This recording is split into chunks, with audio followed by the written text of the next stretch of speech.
आज हम लोग पढ़ेंगे करंट इलेक्ट्रिसिटी।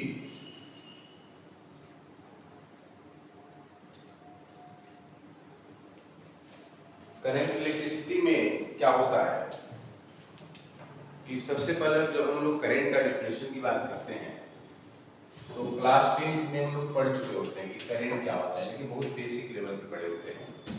जैसे हम आपसे बात करेंगे what is current,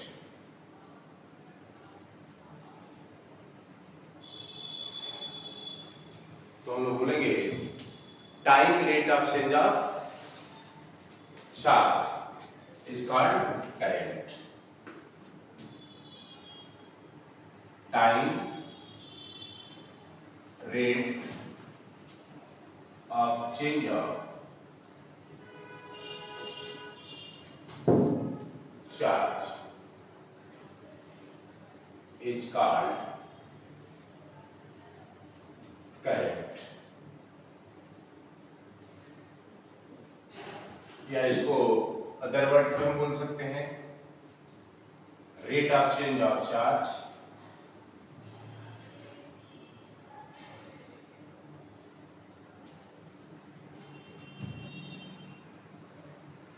with respect to time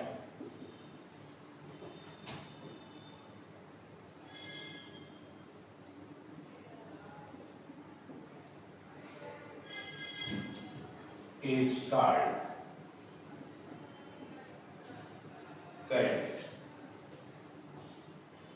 इसका मतलब क्या हुआ कि अगर टाइम के रिस्पेक्ट में किसी भी वायर या के क्रॉस सेक्शन से चार्ज जो हो रहा है वो अगर चेंज हो रहा है तो हम उसको क्या बोल सकते हैं, करंट बोल सकते हैं। क्लियर है कि मान लीजिए अगर कोई क्रॉस सेक्शन ऑफ वायर आप लेते हैं, कोई भी वायर आपने लिया और इस वायर से अगर आपके पास इस वायर पर टाइम t = t1 पर इस क्रॉस सेक्शन 1 से चार्ज q1 है और t = t2 पर चार्ज q2, तो t1 से t2 टाइम में जो इस क्रॉस सेक्शंस को क्रॉस किया होगा वो करंट बोला जाएगा। देखिए करंट जो होता है एक स्केलर क्वांटिटी होता है, स्केलर क्वांटिटी। ये एनसीईआरटी में लिखा गया है, बट इन जनरल अगर हम आगे पढ़ेंगे तो बताया जाएगा कि करंट एक्चुअल में एक टेंसर क्वांटिटी होती है। एनसीईआरटी में लिखा हुआ है कि स्केलर है, हम लोग स्केलर पढ़ते भी हैं, बट अगर इसका बिहेवियर देखा जाए तो ये एक टेंसर क्वांटिटी है।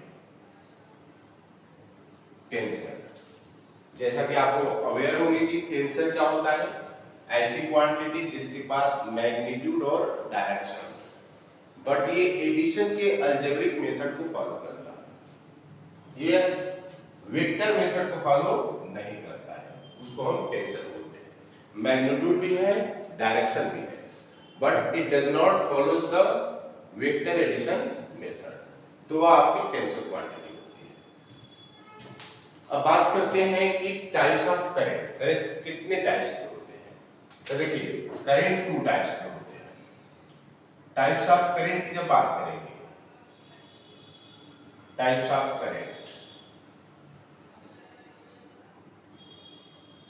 तो करंट जो होता है वो 2 टाइप्स का होता है। एक होता है डीसी करंट जिसको आप डायरेक्ट करंट बोलते हैं, और दूसरा होता है एसी करंट जिसको आप अल्टरनेटिंग करंट। 12th में डीसी और एसी अलग चीजें हैं। 12th में आपको डीसी भी पढ़ना है एक चैप्टर में, जो करंट इलेक्ट्रिसिटी में आप पढ़ेंगे, और अल्टरनेटिंग करंट अलग से टॉपिक होगा, अलग से चैप्टर होगा। इस चैप्टर में हम लोग डीसी पढ़ेंगे। तो डीसी का सोर्स क्या है, डीसी कहां से आता है, तो डीसी का सोर्स होता है सेल, बैटरी, ये आपके पास डीसी के सोर्स होते हैं। और एसी का सोर्स होता है जनरेटर, एसी जनरेटर बोलते हैं उसको, ये इसका सोर्स होता है।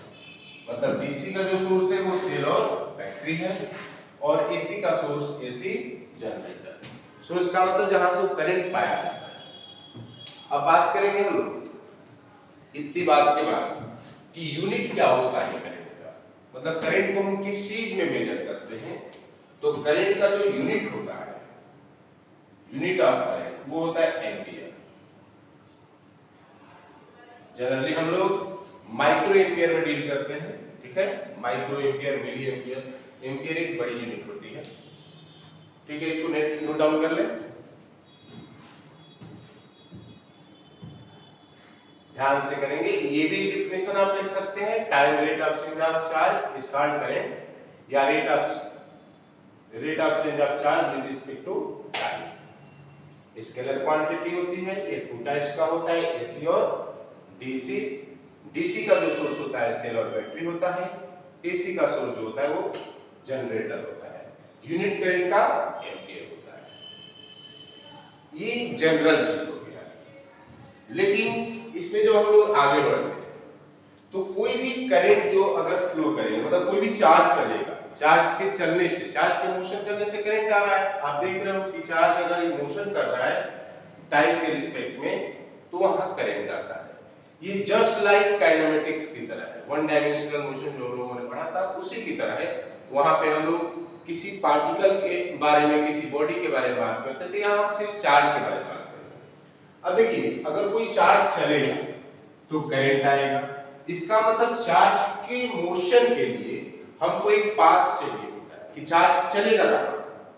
ठीक, एयर में तो चलेगा नहीं, क्योंकि एयर में तो चार्ज कैरियर होता ही नहीं है। ठीक, तो उसके लिए हम लोग क्या करते हैं कि किसी भी चार्ज को फ्लो कराने के लिए, चलाने के लिए जो कि करंट आए, उसके लिए हम लोग एक सर्किट डिजाइन करते हैं। क्या बनाते हैं? सर्किट। अब देखिए सर्किट, तो सर्किट क्या होता है? यह एक इलेक्ट्रिकल डायग्राम होता है जिस पर चार्ज क्या करता है? मूव करता है एक पॉइंट से दूसरे पॉइंट पर। सर्किट का मतलब होता है it is an electrical diagram, it is an electrical diagram at which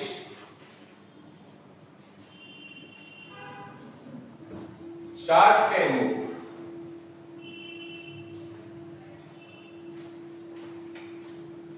from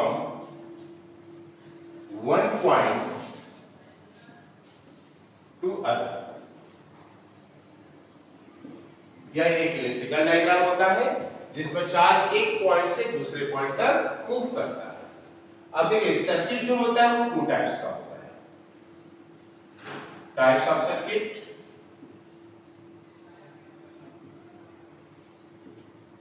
तो सर्किट टू टाइप्स का होता है, एक ओपन सर्किट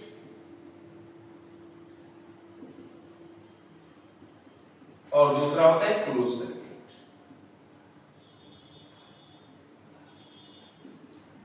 सिंपल आपको सर्किट समझना है तो ऐसे समझिए कि एक रास्ता है, सर्किट एक रास्ता है जिस रास्ते में चार्ज एक जगह से दूसरे जगह जाता है। अब यहाँ पे रास्ते कितने तरह के हो गए? दो तरह के, एक ओपन और एक क्लोज। मतलब ओपन सर्किट हो गया और क्लोज सर्किट। इसका मतलब क्या हुआ? देखिए ओपन सर्किट में क्या करते हैं कि जैसे मान लीजिए कोई वायर है जो आपके लिए रास्ता है। मान लीजिए आप यहां से, ये आपका ओपीएल है और बुलेंट है, और ये मान लीजिए दुर्गाकुंड है,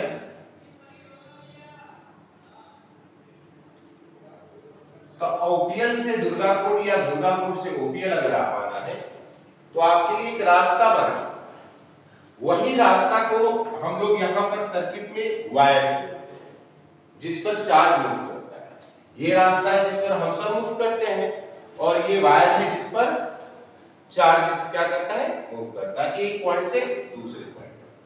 अब मान लीजिए कि हमने क्या किया, ये अगर ओपीएल से दुर्गाकुंड जा रहे हैं और मान लीजिए बीच में यहां रास्ता टूट जाए, ब्रेक कर जाए, तो हम यहां से तो चलेंगे बट यहां पहुंच नहीं पाएंगे। सेम इसी तरह अगर यहां से चार्ज मूव करना शुरू किया लेकिन यहां पे वायर क्या बने, ब्रेक हो जाएगा, या हम ब्रेक कर दें तो चार्ज तो यहां मान लीजिए पॉइंट ए से चला बट बी तक नहीं पहुंच पाया, तो इस सर्किट को हम ओपन सर्किट बोलते हैं। ओपन सर्किट का मतलब हुआ चार्ज एक पॉइंट से चला बट दूसरे पॉइंट पर पहुंच नहीं पाया, मतलब इसमें करंट इस पोर्शन में होगा। अगर हम कोई ने इसको बैटरी से कनेक्ट किया, मान लीजिए इसको सेल या बैटरी से कनेक्ट कर दिया, तो यहां से आपके पास चार्ज चलेगा, करंट चलेगा, बट वो बी तक नहीं पहुंच पाएगा, तो ये हो गया ओपन सर्किट।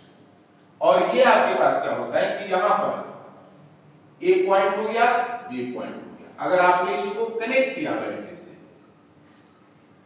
तो आपका ए से बी तक करंट मूव कर जाएगा, तो ये क्लोज सर्किट हो। हम लोग को एक्चुअल में क्लोज सर्किट ही मेनली पढ़ना होता है, क्योंकि ओपन सर्किट का कोई मतलब नहीं होता है। ठीक है, बना ले।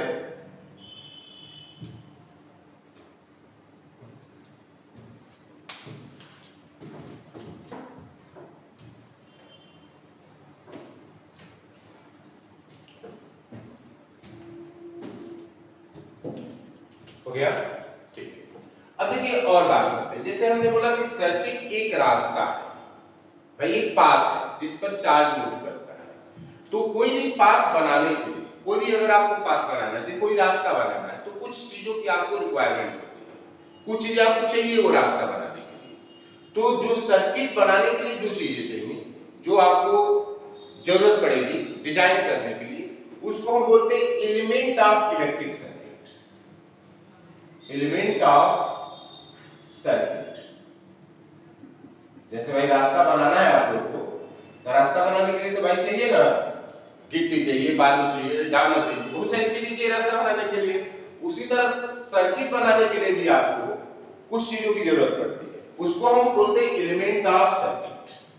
अब एक सर्किट के एलिमेंट दो तरह से डिवाइड किए गए, एक को बोला गया एक्टिव एलिमेंट और दूसरे को बोला गया पैसिव एलिमेंट।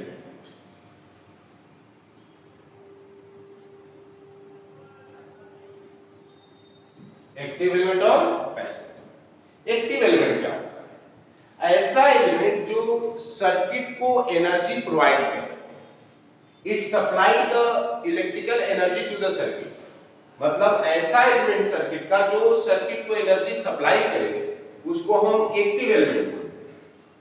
और जो कंज्यूम करे या स्टोर करे, क्या करे, कंज्यूम या स्टोर, उसको हम पैसिव एलिमेंट बोलते हैं। जैसे आपके पास लिख सकते हैं इसको, इट सप्लाई इलेक्ट्रिक एनर्जी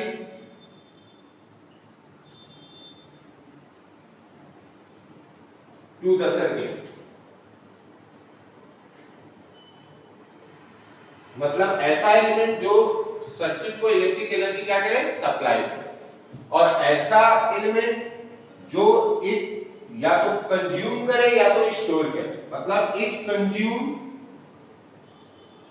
और स्टोर इलेक्ट्रिक एनर्जी।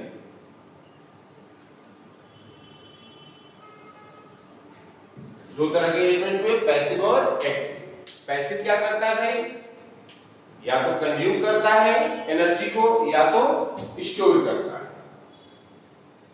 लिख ले उसको, ये मिटा दे रहे हैं।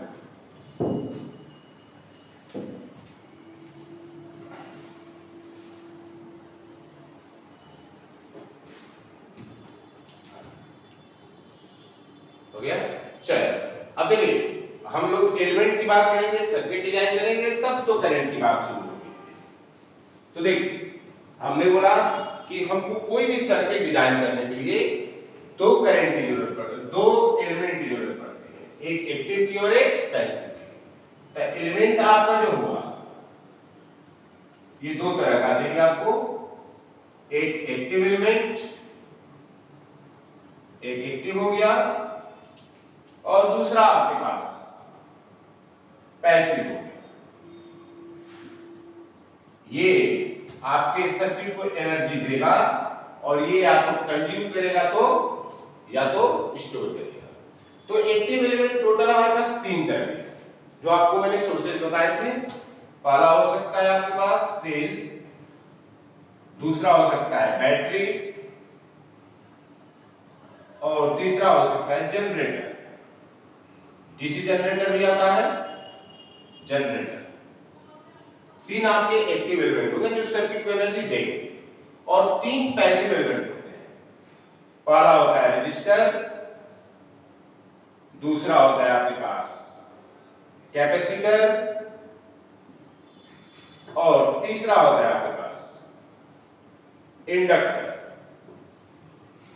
जैसे आप सर्किट में अगर इसका डायग्राम देखना जाएंगे तो सर्किटल डायग्राम जो सेल का होता है वो कुछ इस प्रकार का होता है।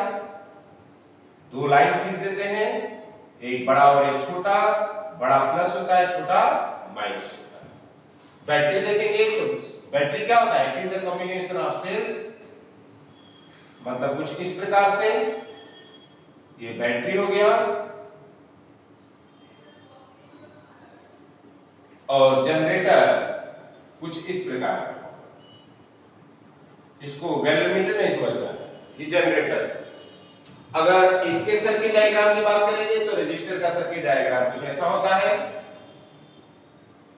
आपको सर्किट में ऐसा दिखेगा तो क्या है? रजिस्टर।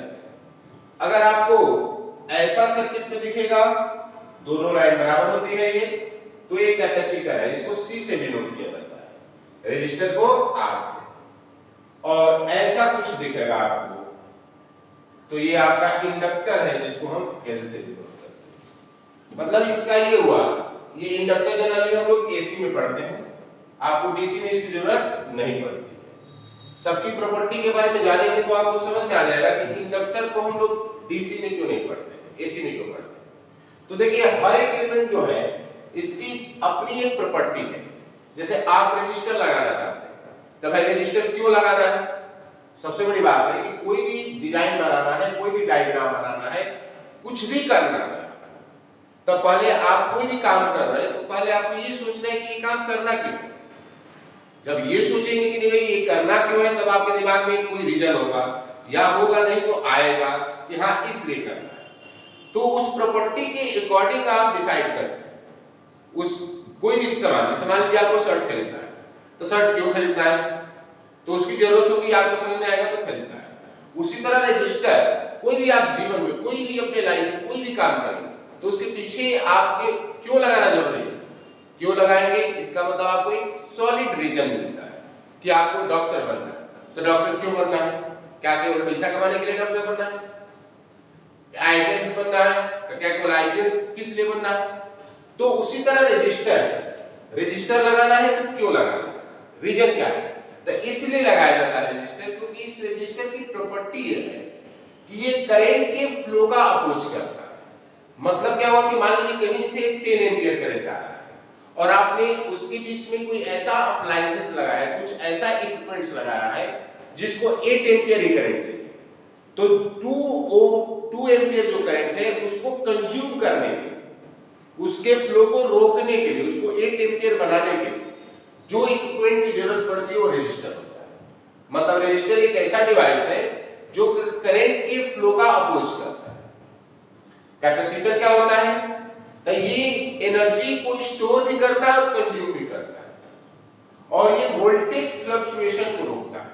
मतलब अगर आपका वोल्टेज अप डाउन हो रहा है तो उस जगह पे हम लोग कैपेसिटर लगा देते हैं। ये पूरा टॉपिक ही पढ़ना होता है, अभी पढ़ेंगे हम लोग इसके बाद। इसको हम लोग जनरल डेली लाइफ में कंडेंसर भी बोलते हैं। और इंडक्टर क्या होता है? तो यह एक पैसिव एलिमेंट आपको दिख रहा है, बट ये करंट फ्लक्चुएशन को रोकता है। ये वोल्टेज फ्लक्चुएशन को रोकेगा कैपेसिटर, और इंडक्टर करंट फ्लक्चुएशन को रोकेगा। ये इसकी प्रॉपर्टी है। और इसमें से एक्टिव एलिमेंट सर्किट में कोई भी, जैसे सेल आप लगा लो या बैटरी लगा लो, जो भी आपको लगाना है आप लगा सकते हैं और आप एक सर्किट डिजाइन कर सकते हैं। हम लोग 1 बाय 1 सारी चीजों को पढ़ेंगे, ठीक है। सर्किट जब स्टार्ट करेंगे तो हम लोग इन चीजों को पढ़ेंगे, लेकिन अब फिर से हम आते हैं कि इतनी चीज हो जाने के बाद आप इसको नोट डाउन कर लें।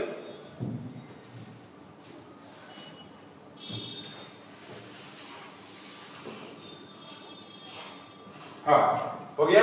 चलिए अब बात करते हैं हम करंट की। जब बात शुरू हुआ था हमने बोला कि rate of change of charge with respect to the time is known as current या इट इज कॉल्ड करंट। अब देखिए करंट जो हमको डीसी पढ़ना है, डायरेक्ट करंट जो पढ़ना है डीसी, एक्चुअली इसको हम लोग दो तरीके से पढ़ते हैं। इसको नहीं, आप लाइफ के हर एक चीज को दो तरीके से बात करते हैं। एक ऑन एवरेज बात कर लेते हैं क्या हुआ, और एक आप बात करते हैं कि उस टाइम पर क्या। तो कोई भी चीज जैसे करंट है आपके पास, तो करंट को भी हम लोग को यहाँ पे दो सेगमेंट में पढ़ना होता है। एक को बोलते हैं एवरेज करंट,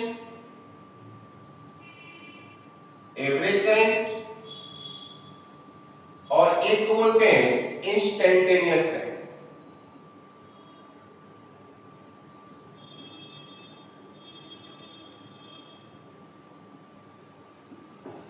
दोनों में डिफरेंस क्या है?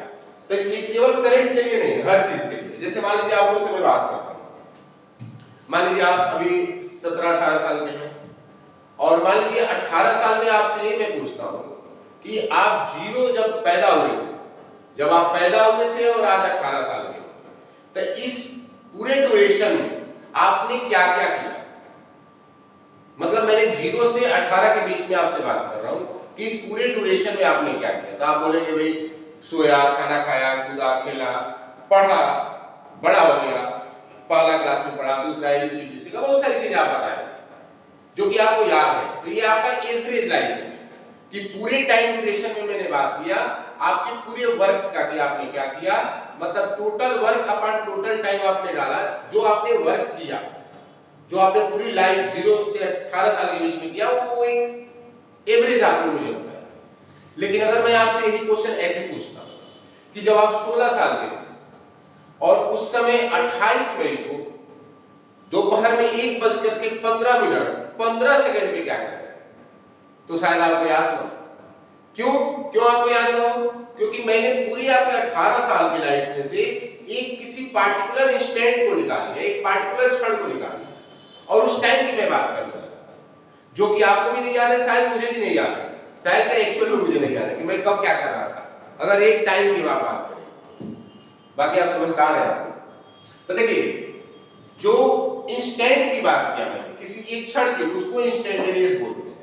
इंस्टेंटेनियस का मतलब ये होता है कि किसी टोटल टाइम में से एक छोटे से टाइम पर हम बात करते हैं, मतलब टाइम की ड्यूरेशन बहुत कम कर देते हैं, उसको हम इंस्टेंटेनियस बोलते हैं। और वही टाइम ड्यूरेशन बड़ा है, टोटल टाइम है, तो उसको हम लोग एवरेज बोलते हैं। जैसे मान लीजिए कि आपके पास कोई वायर है, आपके पास, इस वायर में चार्ज फ्लो कर रहा है, t=t1 टाइम पर चार्ज q1 था, और t=t2 टाइम पर आपके पास चार्ज q2 है। तो चार्ज टोटल कितना क्रॉस किया, चेंज कितना हुआ? तो हमको पता है फाइनल माइनस इनिशियल होता है, तो हम बोल सकते हैं कि I एवरेज जो हुआ वह हुआ q2 minus q1। Time difference क्या हुआ? t2 minus t1।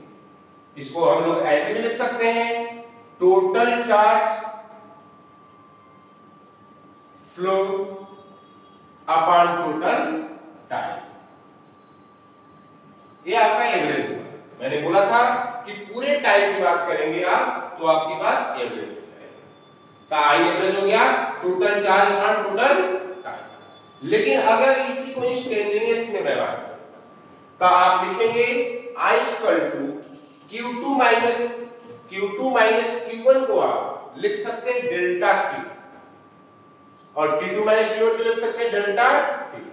Delta t का मतलब होगा छोटा चार्ज, और डेल्टा t मतलब छोटा टाइम।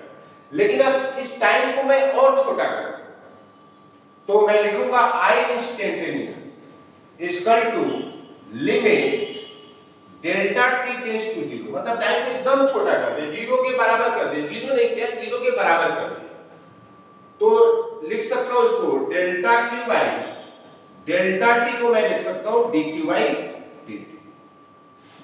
ये हो गया आपके पास इंस्टेंटेनियस। मतलब I इक्वल टू अगर dq बाई dt बोलूं तो ये होता है इंस्टेंटेनियस। इसको आप ऐसे भी बोल सकते हैं कि अगर q जो है t के फंक्शन में, q किसके फंक्शन में हो, t के फंक्शन में हो, तो जनरली उसमें हम लोग I किसी पार्टिकुलर टाइम पर निकालते हैं। बात समझिए, जैसे मान लीजिए 0 से 4 सेकंड चला, टोटल करंट फ्लो कितना किया 0 से 4 सेकंड, और मैं थर्ड सेकंड में पूछ रहा हूं, मतलब थर्ड सेकंड मतलब या सेकंड सेकंड में पूछ रहा हूं, मतलब एक पार्टिकुलर टाइम है, तो उस टाइम पर जो होगा वो हो जाएगा I instantaneous dq by dt।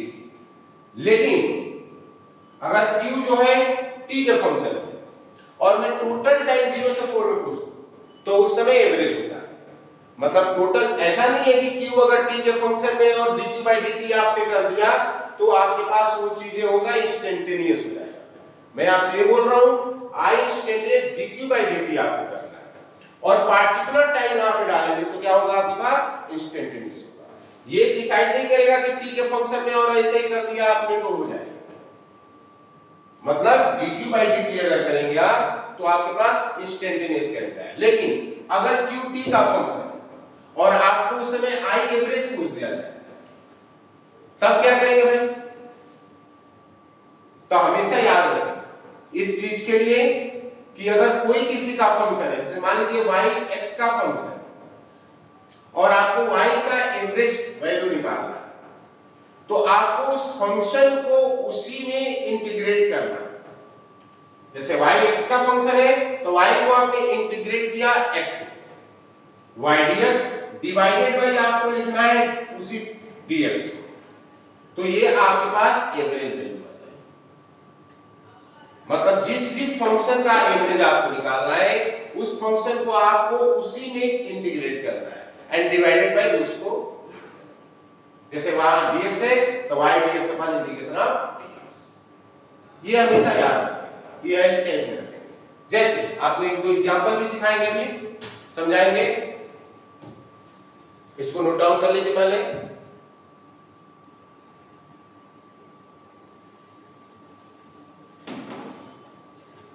चलिए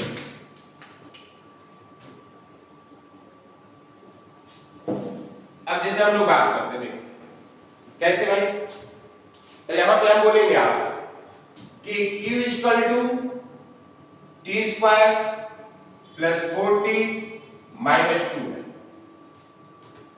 ये एक एग्जांपल आपको करा रहे हैं, इसमें कैसे करना है आपको, और आपसे पूछ दिया जाएगा find current I at t equal to 1 second. तो आपको दिख रहा है कि q किसका फंक्शन है t, और 1 सेकेंड में पूछ दिया गया, एक पार्टिकुलर टाइम डाल दिया। इसका मतलब आप लिखेंगे ये जो करंट निकालेंगे वो इंस्टेंटेनियस है, तो I इक्वल टू लिखेंगे क्या dq बाई dt, मतलब d बाई dt लिख लिया आपने और यहां पे q लिख लिया। अब d by dt into q लिखा तो ये हो जाएगा d बाई dt और q की वैल्यू आपको दिया है। अब यहां पर I इक्वल टू आपने dq बाई dt लिखा तो t स्क्वायर है 2t और 4t का हो गया 4 माइनस 2। अब इसमें बहुत सारे ऐसे बच्चे होंगे, मैं नहीं कह रहा हूं कि उनको नहीं आ रहा होगा, बट उनको डिफरेंशिएशन नहीं आ रहा, सीख नहीं पा रहे। तो देखो ये बड़ी सिंपल चीज है, कुछ नहीं करना। देखो हम लोग जब छोटे क्लास में थे तब से इस चीज को पढ़े, बस समझ नहीं पा रहे। देखो कैसे, जैसे d बाई dt लिखा है, अब मान लो मैंने ऐसे लिखा, मान लो y equal to 4x plus z लिखा, तो तुम इसको लिखते हो ना y equal to 4x plus 4z, ऐसे लिखते हो भाई, जो ब्रैकेट से बाहर है उसको मल्टीप्लाई करते हो। उसी तरह ना यहां पर आप देख रहे हो d बाई dt इसके बाहर ब्रैकेट, तो आप इसको ऐसे लिख सकते हैं। देखिए ये इसको मैं बाद में भी आऊंगा, अब इस पे कुछ नहीं करना, आपको टाइम कैलकुलेट करनी है। अब इस पे आता हूं जो इसको थोड़ा बहुत दिक्कत होता है, तो देखो बेटा इसको लिखेंगे I इक्वल टू, इसको मल्टीप्लाई करो तो d बाई dt t का पावर 2 फिर plus d by dt 4t फिर माइनस d बाई dt 2, यही है। अब देखो सिंपल क्या करना है इसमें, ये पावर कितना है इसका 2, जितना पावर होगा उसको एक आगे कर दो और इसमें से एक पावर कम कर दो, तो 2 में से 1 करोगे 1 हो जाएगा। अब देखो यहाँ पे केवल t है 4t है, मतलब केवल क्या हो जाएगा 4, इसका पावर 1 है तो मल्टीप्लाई भी करोगे 4 में तो 1 ही होगा, और एक पावर कम करोगे तो 0 हो जाएगा। अब किसी चीज का पावर 0 हो की वैल्यू 1 हो जाती है, इसमें t नहीं है तो 0 हो जाएगा। एकदम सिंपल है डिफरेंशिएशन। अभी हम एक क्लास और लेंगे डिफरेंशिएशन का, एकदम बेसिक और सिंपल तरीके से आप कितने भी बड़े से बड़े क्वेश्चन का डिफरेंशिएशन और इंटीग्रेशन कर सकते हो, क्योंकि डिफरेंशिएशन का मतलब होता है ब्रेक करना, तोड़ना, और इंटीग्रेशन मतलब जोड़ना। बस सिंपल सी कहानी, जैसे आप लोग हम लोग जब छोटे थे पढ़ते थे जोड़ने को ऐसे प्लस यही साइन होता था, थोड़ा सा और बड़े हुए तो कुछ ऐसा हम लोग को साइन दिखाने लगे, इसको समेशन बोलने लगते, तो ये भी सम का ही साइन है ना। अब भाई थोड़ा और बड़े हुए तो ये भी एक सम का साइन है, ये मतलब जोड़ने का साइन है, इसमें घबराना नहीं है। और डी बाई dt या डी बाई टी जान लिखे वो तोड़ने का साइन है, उस पर हम क्लास लेंगे अभी आपका। अब देखिए आपसे t इक्वल टू 1 सेकंड पे पूछ रहा था, तो i equal to 2 into 1 plus 4 कर दीजिएगा, तो i इक्वल टू 6 एम्पियर। अब जैसे मैंने शुरू में बोला था कि करंट जो है वो टेंसर क्वांटिटी है, मतलब मैग्नीट्यूड भी होगा डायरेक्शन, तो बहुत लोगों के दिमाग में होगा कि भाई डायरेक्शन उसका कैसे निकालेंगे, ठीक, और उसमें क्या दिक्कत आती है, कैसे डायरेक्शन होगा। तो देखिए करंट को हम कन्वेंशनल करंट भी बोलते हैं। इसका मतलब क्या हुआ कि जब भी आप सर्किट डिजाइन करेंगे, जैसे सर्किट डिजाइन करेंगे, मान लीजिए यहां पर सर्किट बनाते हैं, तो ये हमने बोला तो रेजिस्टर आप लगा लीजिए, जो भी आपको लगाना है इसमें, bulb, tube, fridge, washing machine, जो भी आपको लगाना है कोई दिक्कत नहीं, क्योंकि सब कुछ भी लगाएंगे वो केवल 3 चीज से मिलकर बना है, एक रेजिस्टर से, दूसरा कैपेसिटर, तीसरा इंडक्टर से, इसके अलावा आपको कुछ उसके अंदर नहीं मिलेगा। आप आईसी ले लो, कोई भी चीज आप ले लो, ये 3 चीज से मिलकर बना होता है। अब देखिए अब इसमें आपने अगर बैटरी जोड़ा या सेल जोड़ा, अगर कुछ भी जोड़ा तो ये प्लस है माइनस है, तो करंट हमेशा प्लस से निकलेगा बैटरी के और माइनस में जाएगा, ठीक, मतलब इसको बोलते हैं कि डायरेक्शन ऑफ करंट जो होगा ये always flow of positive charges के डायरेक्शन में होगा और opposite to the negative charge. मतलब क्या हुआ इसका कि जिस डायरेक्शन में प्लस चार्ज आ रहा है उसी डायरेक्शन में करंट होगा, या तो मान लीजिए जिस डायरेक्शन में माइनस चार्ज आ रहा है उसके अपोजिट में करंट होगा। डायरेक्शन ऑफ करंट में आप ऐसे समझ सकते हो, डायरेक्शन ऑफ करंट, ठीक है, क्लियर। इसको नोट डाउन कर लीजिए कि हमेशा याद रखिएगा कि करंट का direction always flow of positive charges and in the opposite of flow of negative charges, मतलब जिधर नेगेटिव फ्लो करेगा या जाएगा उसके अपोजिट में और जिधर प्लस जाएगा उसके डायरेक्शन में करंट जाता है। लेकिन अगर यही आप थोड़ा सा, जैसे मान लीजिए आप आईटी कॉलेज में जाएंगे तो आपको ये बताया जाएगा कि एक्चुअल में करंट क्यों बोलते हैं कि करंट का डायरेक्शन है कि नहीं, वहां प्रॉब्लम क्या है। हम लोग बोल रहे हैं कि करंट का डायरेक्शन है, लेकिन एक्चुअली में वो करंट का डायरेक्शन नहीं होता है, होता किसका है, वायर का डायरेक्शन होता है, ठीक है। जैसे जैसे आप डायरेक्शन ऑफ वायर मोल्ड करोगे वैसे वैसे करंट मोल्ड करेगा, तो खुद का अगर डायरेक्शन रहता तो हम लोग उसी डायरेक्शन में जाते जिस डायरेक्शन में हमारा मन करता है, लेकिन अगर किसी के इशारे पर नाचना है तो हमारा डायरेक्शन थोड़ी हुआ। जैसे मान लीजिए वायर है, अब वायर ऐसे है, वायर ऐसे है, आप तो करंट ऐसे जा रहा है और मैंने वायर को ऐसे कर दिया तो करंट ऐसे हो जाएगा आपका, यहाँ पे करंट आगे जा रहा था यहाँ से रिवर्ट हो जाएगा। तो भाई ये डायरेक्शन तो वायर का आपने चेंज किया ना, तो डायरेक्शन ऑफ करंट चेंज हो गया, तो ये वायर का डायरेक्शन होना चाहिए ना कि करंट का। इसीलिए हम लोग इसको स्केलर क्वांटिटी बोलते हैं कि ये इसका खुद का डायरेक्शन नहीं है, ठीक है। चलिए नोट डाउन कर लीजिए। तो अगले क्लास में हम लोग आएंगे तो हम लोग शुरू करेंगे रजिस्टर के बारे में, और रजिस्टर क्या होता है, कैसे उसको हम लोग बनाते हैं, कैसे उसको पहचानते हैं। इसमें इस साल जेई में बहुत सारे क्वेश्चंस आ रहे हैं रजिस्टर से, जैसे कार्बन कलर कोड से आता है, कॉम्बिनेशन ऑफ रजिस्टर से आते हैं, बहुत सारे क्वेश्चंस आते हैं, ठीक है। तो कल के टॉपिक में हम लोग केवल रजिस्टर पर चर्चा करेंगे कि रजिस्टर क्या होता है, वो कैसे बनता है, उसमें क्या क्या चीजें होती हैं, ठीक है। कार्बन कलर कोड क्या होता है, फिर उसका कॉम्बिनेशन हम लोग कैसे करते हैं और क्यों करते हैं, सबसे इंपॉर्टेंट बात है क्यों करते हैं। चलिए आज के लिए काफी है। इस पे बहुत सारे क्वेश्चंस आपको मिल जाएंगे, बहुत सारे बुक्स में, एससी वर्मा में मिल जाएंगे, बहुत सारे मॉड्यूल्स में मिल जाएंगे, और अगर करेंगे तो बहुत अच्छी अच्छी बुक है जैसे इनोडोब है जे एडवांस के लिए, तो उस पर भी आपको ये चीजें मिलेंगी। चलिए ठीक है, गुड।